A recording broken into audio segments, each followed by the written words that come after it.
Mga kaguluhan sa Pilipinas mga tol at mga tangkang paggiba sa hanay ng militar, Coast Guard mga tol. Ito ba'y regalo sa China? Yan ang ating pag-uusapan mga kapatid at tatalakayin natin, bibigyan natin ng reaction video. Samahan ninyo ko mga tol. I'm just a young nigga chillin' on it. First time I seen ice was a Bago natin ito simulan, syempre huwag niyong kalimutan mag-subscribe. Click niyo na rin ang notification bell para ma-notify kayo whenever na may mga bago tayong reaction video tulad nito. At syempre sa mga kaibigan nating nanonood naman sa Facebook page, huwag niyong kalimutan mag-follow and like. At sa mga bago nating kasama, maraming salamat sa inyo.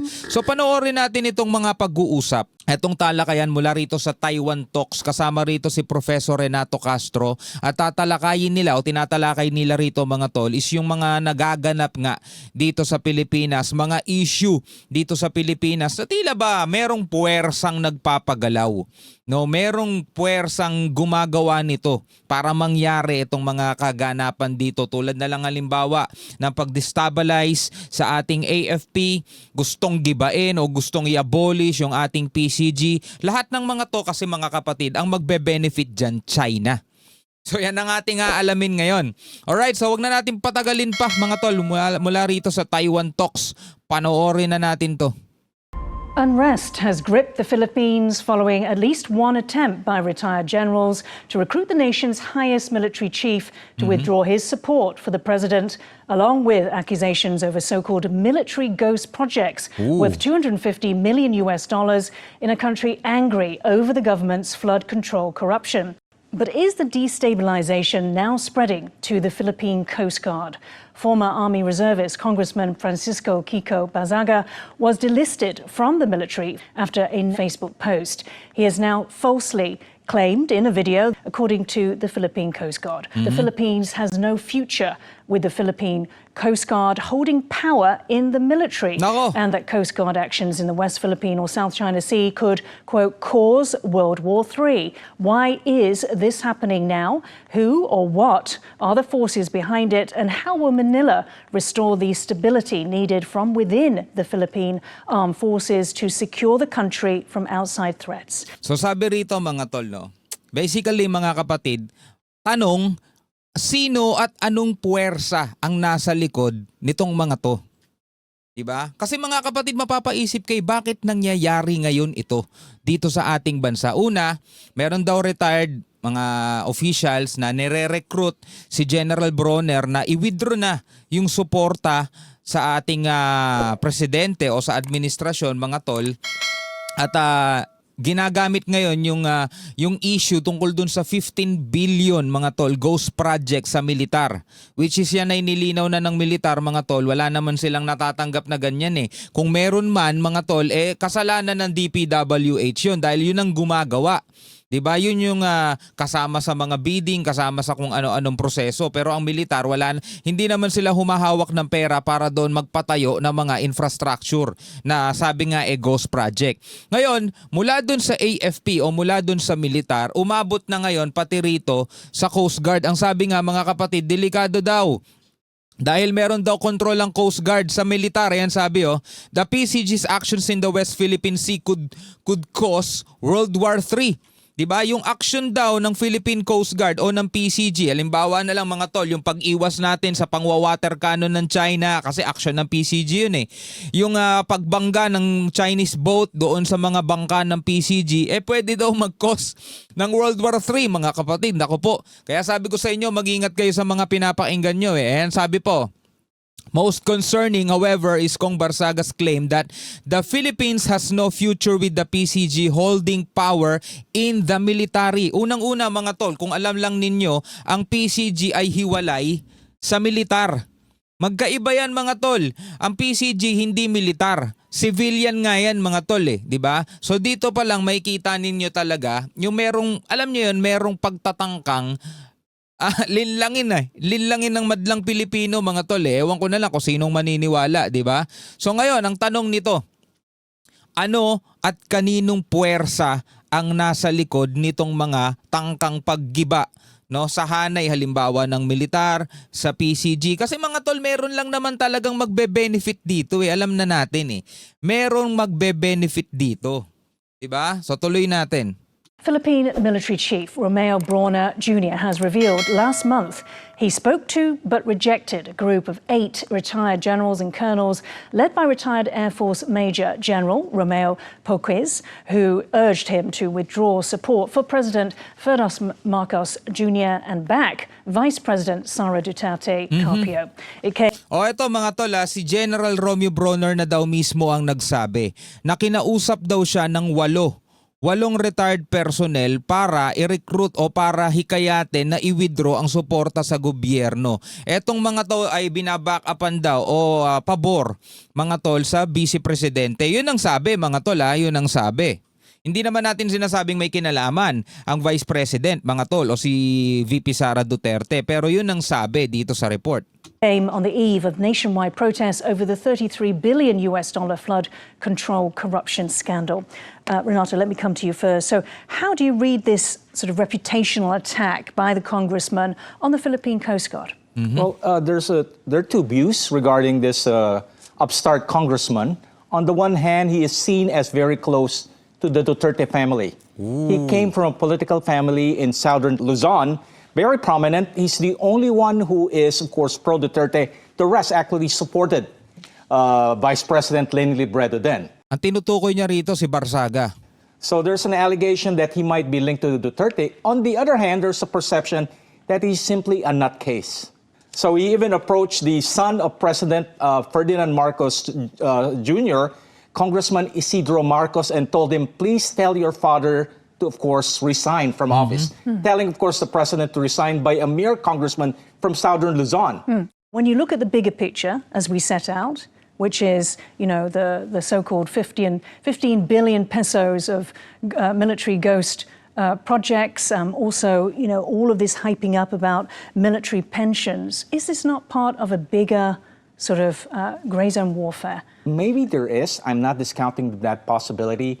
But Barsaga probably is a loose cannon. Loose cannon mga tol, sabing ganon. So first of all, his allegations saying that the Coast Guard is part of the Armed Forces of the Philippines, which is not the case. The Coast Guard is separate from the Armed Forces of the Philippines. The Coast Guard has a different function than, of course, the Armed Forces of the Philippines, and he simply could not present any proof that there's such a thing as a 15 billion peso ghost project that, of course, been constructed by the Armed Forces of the Philippines. Okay, so hindi na ako magsasabi niyan. Pwede nyo nang i-research yan mga tol. Kung nagsasabi ba ng totoo yung nagsasalita ngayon mga tol. Ang Coast Guard ba ay part ng military mga tol? O i-search nyo ngayon yan para malaman ninyo kung totoo ba yung sinasabi ng congressman na ang Philippine Coast Guard daw is may kinalaman sa militar. Moving away from Barsaga, Okay. looking at the bigger picture. There's, of course, you have the retired generals. One is an Air Force general.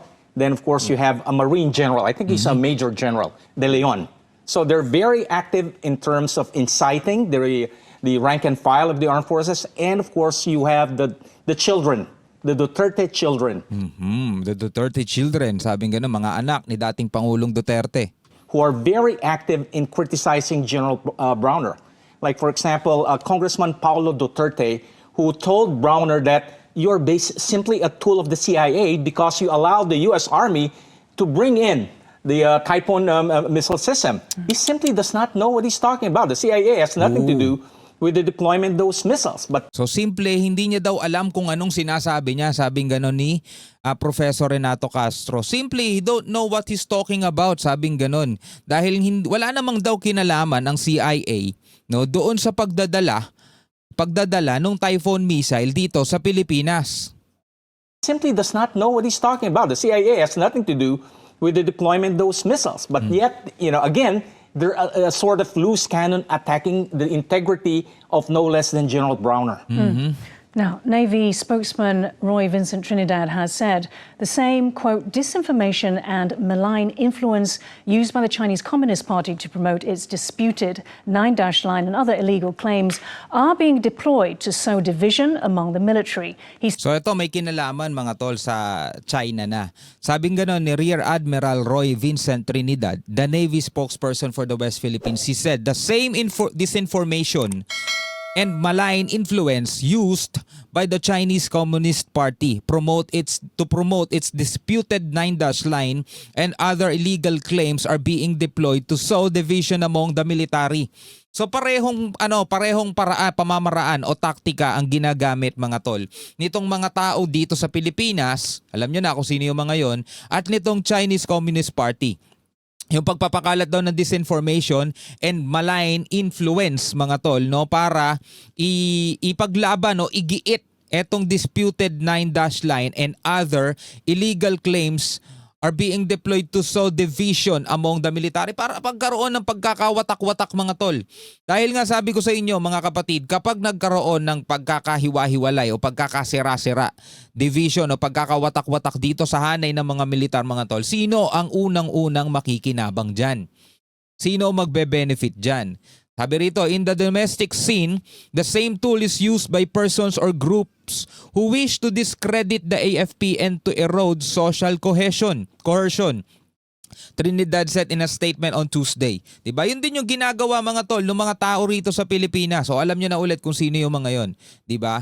Para i-discredit, diba, sirain yung credibility ng ating mga militar, which is nangyayari yan mga kapatid sa ngayon. May kita nyo sa mga posts sa social media, tingnan nyo yung mga comment doon kung paano nila wasakin, sirain mga tol yung credibilidad ng ating Armed Forces of the Philippines. He says, quote, in the domestic scene, the same tool is used by persons or groups who wish to discredit the AFP and to erode social cohesion, which is what we were talking about, Renato. So, what sort of evidence do we have that China might be behind this? Wala pa. Well, we don't have a smoking gun evidence, but we could look at it in terms of how will this, discord or destabilization in the armed forces of the Philippines would actually serve Chinese interests. Number one, of course, is the fact that the armed forces of the Philippines is a bastion of what I would call China skeptic school. The armed forces basically prevented former President Rodrigo Duterte from effecting its appeasement policy towards China during his 6-year term. So the armed forces basically provided stability in terms of ensuring that, the Philippines maintains its position as, a U.S. treaty ally of the United States and maintaining, of course, the rules-based international order. Second, of course, the armed forces of the Philippines at this point in time is shifting away from internal security to external defense. The armed forces very crucial, in fact, of convincing President Marcos to open those 4 enhanced defense cooperation sites in Luzon. And of course, you have to remember what General Browner mentioned. In a way, the armed forces of the Philippines, as it looks outside, is not only looking at the South China Sea, it's looking at possible contingency across the Luzon Strait, and I'm talking about Taiwan.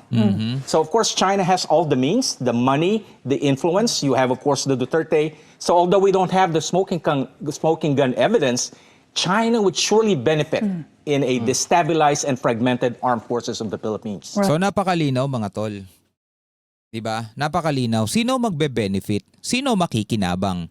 Pagka nakasira, kapag na-destabilize etong Armed Forces of the Philippines, sino ang makikinabang? Though walang matibay na ebidensya, sabing ganun, pero kasi mga kapatid, kung titignan mo, meron silang pera, meron silang means, sabing ganun, para masira, gumagamit sila ng mga loose cannon nga, kung tawagin, mga attack dog nila mga tol, para sirain. Kasi nga mga kapatid, kapag nasira ang ating mga sundalo, mga tol, o nasira yung hanay, mawala ang tiwala ng taong bayan sa ating mga kasundaluhan sa pamamagitan ng mga disinformation, sabi nga ganon, malign influence, diba? Sino ang makikinabang? O alam nyo na, pakisagot, sino makikinabang? Comment nyo sa babayan. No, tuloy natin. If it's China, possibly trying to destabilize internally within the Philippines. I don't think it's a proxy, it's direct. China, of course, has direct influence in the Philippines. You have, of course, the Chinese diplomatic, you have the embassy there. No, but You have- Chinese troops are not in the Philippines. Not yet. But you can have, of course, the United Front operation by the party. And you cannot discount the operation of the Ministry of State Security. And, this was basically provided by former President Rodrigo Duterte when, at a given point in time during his 6-year term, you have about 350,000 Chinese workers working in those offshore gaming.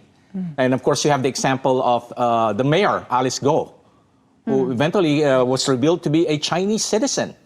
So in contrast to Taiwan, China, of course, has greater presence in Philippine society. Now, in the So sinasabi rito ni Professor Renato Castro na napakalaki ng impluwensya daw ng China sa Pilipinas, mga tol.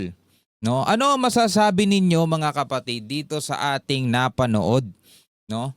Sino kaya at ano ang puwersang nasa likod, mga tol, ng tangkang paggiba sa hanay ng ating mga kasundaluhan at syempre ang gustong pag-abolish sa PCG, mga tol?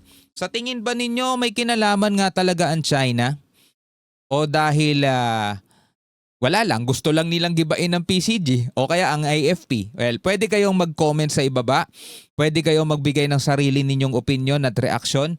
Maraming salamat sa inyong panonood, mga tol. Hanggang sa muli, ako nga pala si Shobaldi. Peace out.